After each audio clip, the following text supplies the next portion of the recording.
We are live. Hey, good afternoon, LinkedIn. Dave Wilson, The Ring and Hire Show. This is one of my favorite shows. Peak season. You better hold on to yourself for peak season this coming up in about 2-3 weeks. Be right back after this. After this.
You got to love those videos. I'm telling you, for $17, when you create this, I have a young gentleman over in Pakistan.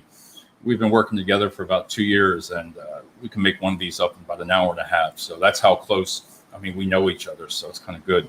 Hey, listen, today, I'm sorry, man. I'm all pumped up. Peak season's coming up. And for those of you in recruiting who've worked in peak, you either have it or you don't. Because I'm telling you, it's a crazy, crazy time. And this year, starting about mid-September, third week, you better hold on, because you think it's hard to find employees then. Wait to try to find them now. I mean, during that time, it's going to be the most competitive that you've ever done. But I did want to talk about, one thing that we know is coming up is the stimulus ends. And I don't want to talk too much about that, but listen, the research on that so far, you're going to have a 2 to 3 week window on that to grab the logistics staffing. That's it. That's some of the states that have eliminated that. That hasn't solved the problems. It gave it some juice it needed, right? But you better get those candidates in those 2 to 3 weeks, or you're going to really suffer on top of that. There's no other way of saying it. It's insane. And last night, I saw on LinkedIn, I could not believe this. I did predict it, and I love saying this, but this one was way out. So this company in Lehigh Valley, big, $26 to $35 an hour, and an $8,000 sign-on bonus if you start before August 30th. Yes, I said that. $26 to $35 an hour, $8,000 bonus pay if you start before August 30th and you work until December 31st. Wow. How? Right?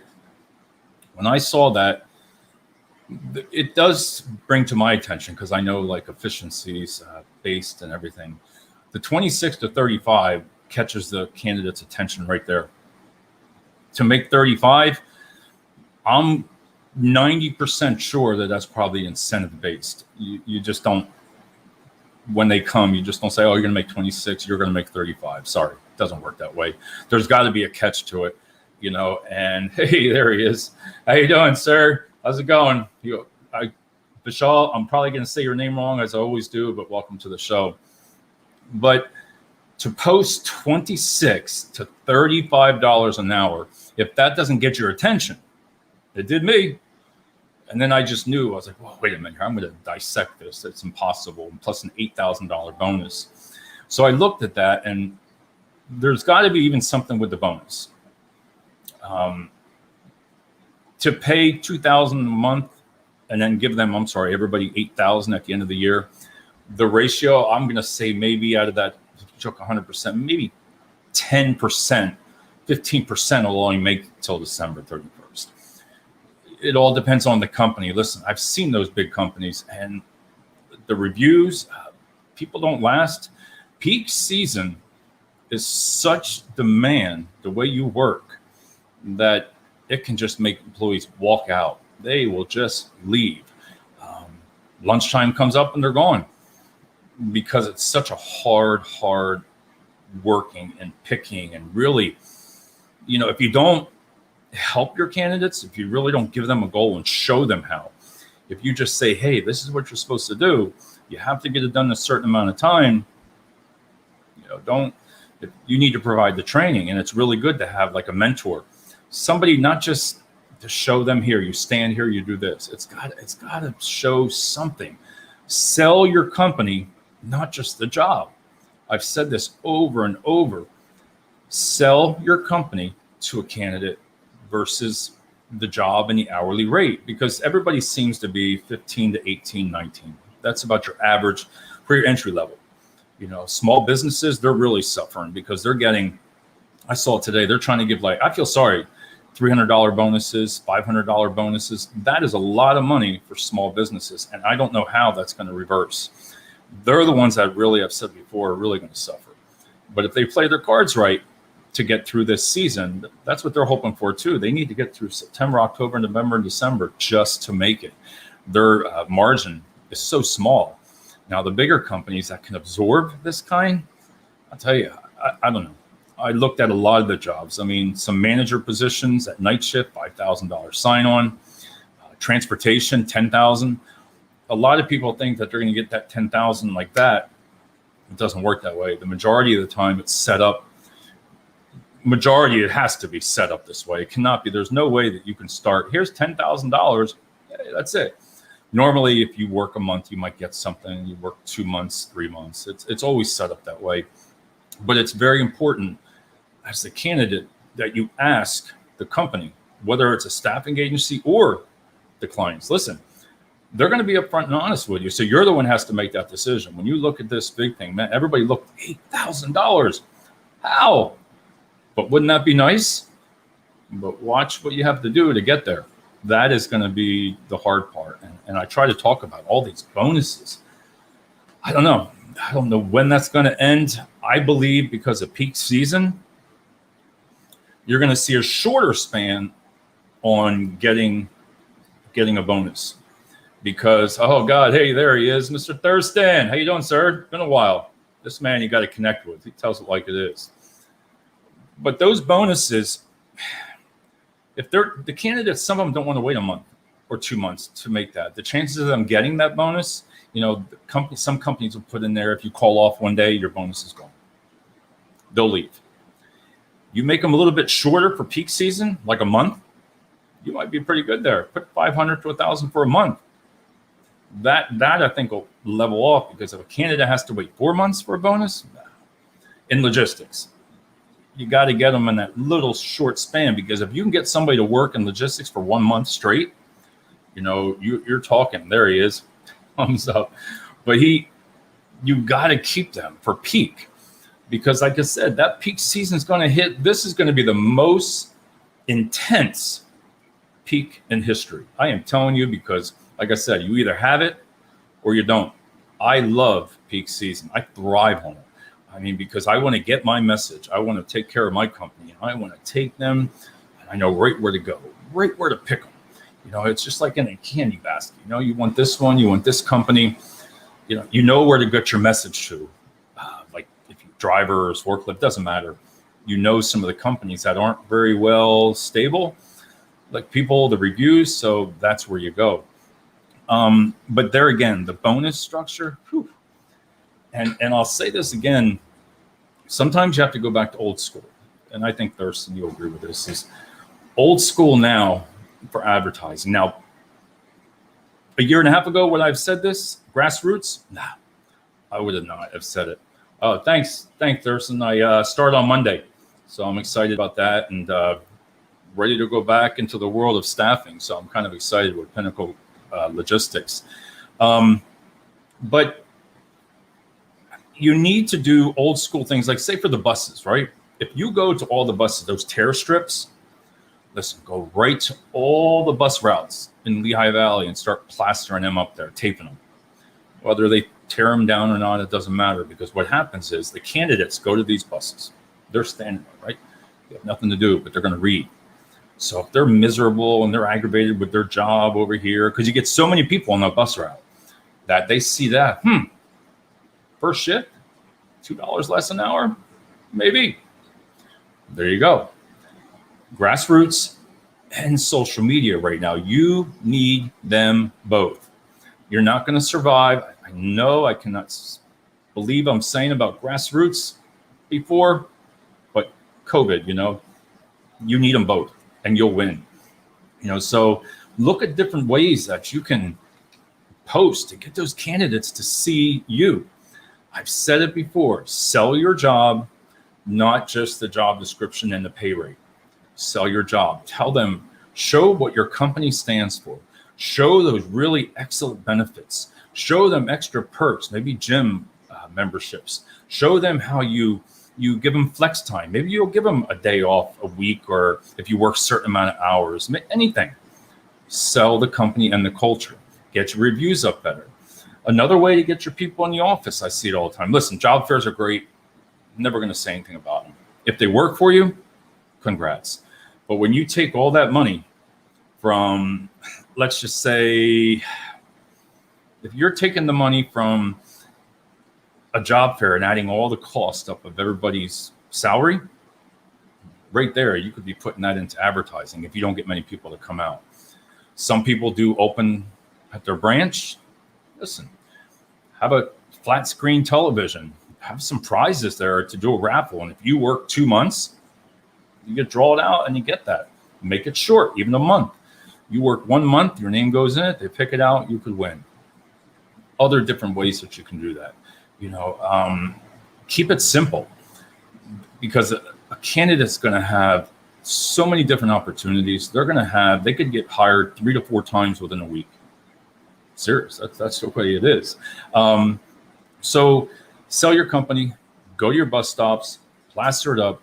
Another excellent way to help your community, and it'll work, go to the restaurants where they're working. Go to them as your company and say, listen, we will pay you this much if you will staple our flyers on your takeout. It's a great way to support your community and your local restaurants by making up your flyers. They staple them on there. Your local pizzerias. Listen, some of the restaurants are struggling, but what a great way is, if you're a staffing company or corporate, to go to them and say, listen, we're going to pay you this much. Here it is right here. And I guarantee you they'll be excited about that, because their margins are slim. So look at that. Some of the things that I've said before, touring the facilities. Candidates sometimes start and then they leave, because if you're telling them a job description in your mind, if you're sitting there saying, well, this is what you'll be doing, this is what you're getting paid, that first day when they walk in there, and you don't know what they're thinking, but when they see that, about the heat, about how many breaks you have, really, really be upfront and honest. Do not sugarcoat the job. Tell them this is what. I strongly recommend, listen, I get some slack for this, but if I'm told not to, I don't, but touring the facility is one of your best ways to see if your candidates are going to like it. Years ago, we always toured. We would bring candidates through, like about 10 to 15, walk them around, right? Have a little yellow tape line all the way around, let them see the jobs. Then when you go back to the cafeteria and you're doing your orientation, you can say, hey, by raise your hand, nobody's going to anything here. Who doesn't think this job is for them? And you'll get 3 to 4 people right here.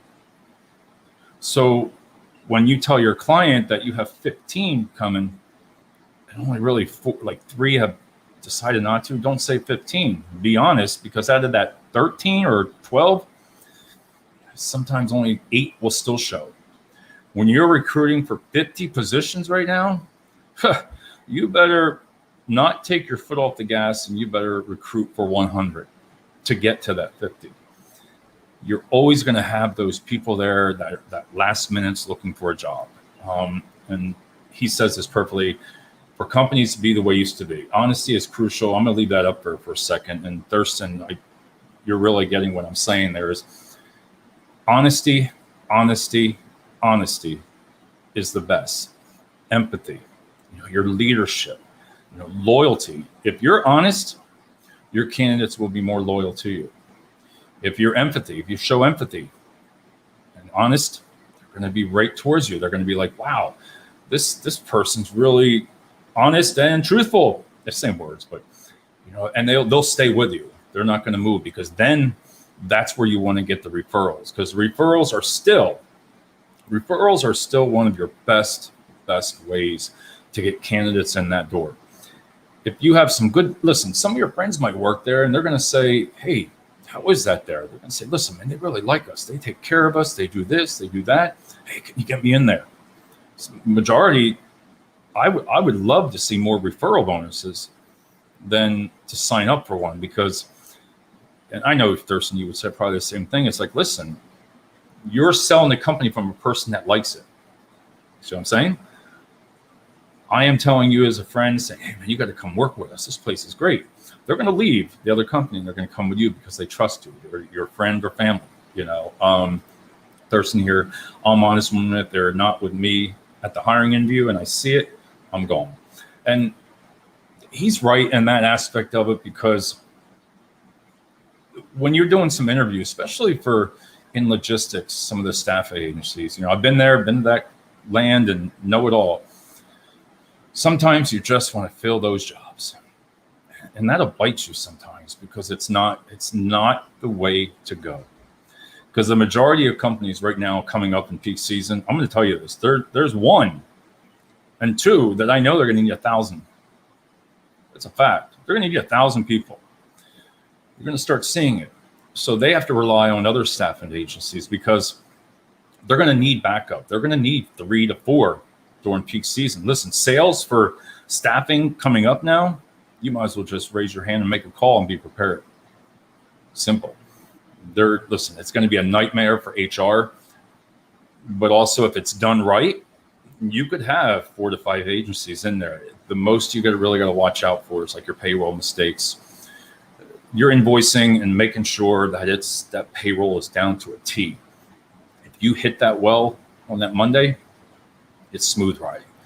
Get that payroll correct, make sure everybody's paid correctly, look at those clocks, make sure there's no missing punches, boom, you're going to succeed on that. So really, really look at different ways that you're going to get those employees. Let's see. It's going to settle down. During peak season, it will settle. In October, that's where you're really going to be hitting it. You're going to see billboards. You're going to hear radio ads. You're going to see TV ads. You're going to see help wanted signs everywhere for Christmas, for the holiday. They need to get this product out. They have to, one way or the other. And what happens there is people get burned out. They get very burned out. And Thurston's funny. The company makes positive promising, then they aren't there. That is what I said before, is false promises. Listen, don't just say something to get them in or to do the job, or you're going to have that problem that people are going to leave. Really treat them like gold. I've said it before. And treat them as when they come into the branch. Treat them when they come into the door. Show them that there's something. Talk to them. That first 2 days are so crucial, 2 or 3 days, when they start that work, is if they see the way the high turnover is, the percentage rate of them staying, it's low. It's just low. So make that hiring process. I see on LinkedIn all the time for professional services also, 3, 4, 5 interviews. Then the candidate doesn't get it. Some are saying that they're overqualified. They get overqualified. I've said this before. Do not underestimate if they're overqualified. Don't. Jump on that chance, because you can never assume why they're taking this job. Overqualified does not mean that they will not stay with your company. Listen, if they were a supervisor, a manager in supply chain, and they had to go back to being a lead, It took them the knowledge how to get there. So I always look at it personally. If they're qualified, listen, they might be better at it than I am. Or if you're the hiring manager, who cares? You want a team that knows more than you. You want a team that's, wow, well, this person's got it. They've been through this. They're the type of team that you really want, wouldn't you? But as a recruiter, don't assume. You don't know. A lot of people will say, well, they're not going to stay. How do you know that they're not going to stay? You don't know that. I have not seen it change yet. I commend you for your fighting. Thanks, Darson. But you cannot assume that they're going to leave. The way COVID is right now, you see people, they're leaving because of this big exit, right? But now if you look, they're going to take a pay cut. That's all over the place. They got to take a 25% pay cut if you're going to work from home, remote. Sorry. So think about that. Everybody's saying, I'm going to go work for here. I'm going to stay home. Well, you got a 25% pay cut coming. But if you work in the office, you're okay. If you commute, you see it on LinkedIn. I'm sorry. I see the comments. You look, you're like, what the hell? Big companies, hey, 25%. Do you know they want you to come back? But if you don't have to drive, that's just the way the companies are doing. So really do your research. And when you have somebody that's just there, right, hire them. Don't second guess yourself. If their work record looks good and you see it, hire them. Don't make them wait 2 weeks, hire them. Don't make them wait a week. You get that gut instinct and you can sell them to your managers, hire them, and never assume. Some of the top ways for peak season are, text us, email campaigns, video resume screening, job boards, your social media messages. I've told people before, listen, in your database right now, you probably got thousands and thousands and thousands of people that have applied right now many years ago.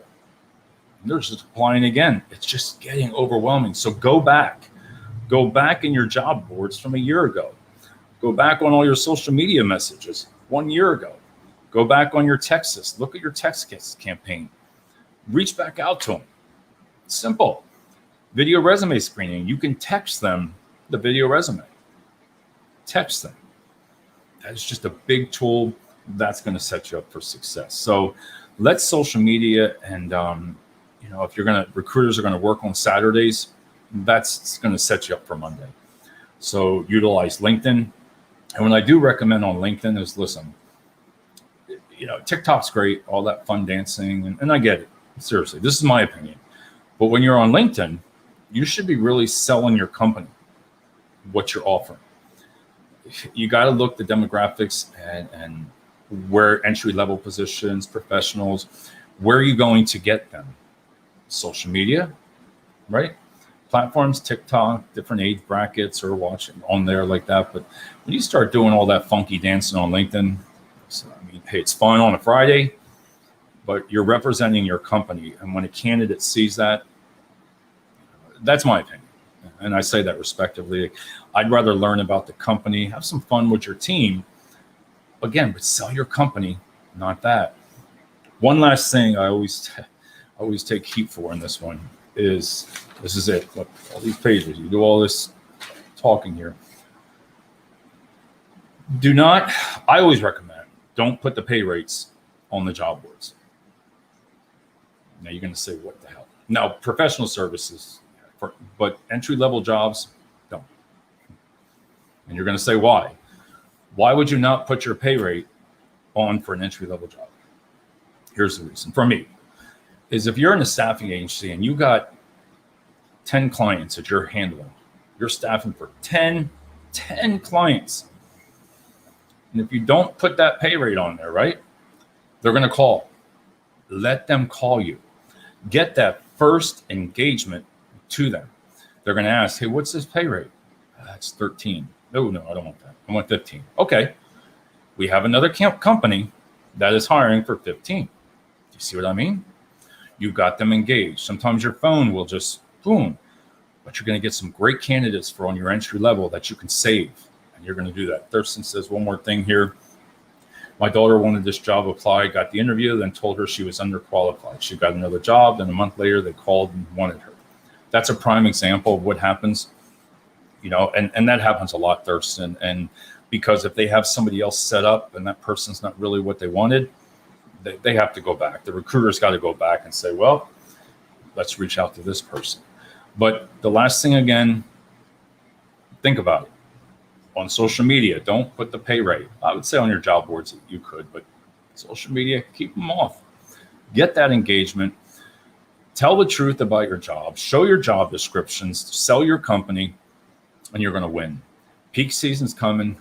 It is going to be, again, on closing here, it's going to be one of the biggest nightmares that you're ever going to see. The amount of turnover that you're going to see. Keep those bonuses. They're gonna slow down. Those bonuses after September, October, there's really no need after that. It is going to go over to Q1. That's definitely going to happen. There's no doubt. It's not going to stop, because then you still have all your returns, you have all that stuff. You're going to need people. Then New Year's is coming. Everybody wants to lose weight. Then you have peak season for all your companies selling good food and all that. You know the drill. So on that note, thank you, everybody. And Thurston, thanks for coming on, and anybody that's watching this. But peak season, you either have it or you don't, and be ready for one of the most wildest, craziest rides that you're ever going to be on. And I wish everybody luck. So we'll be back tomorrow. Tomorrow we have 3 shows lined up. So we'll see you tomorrow.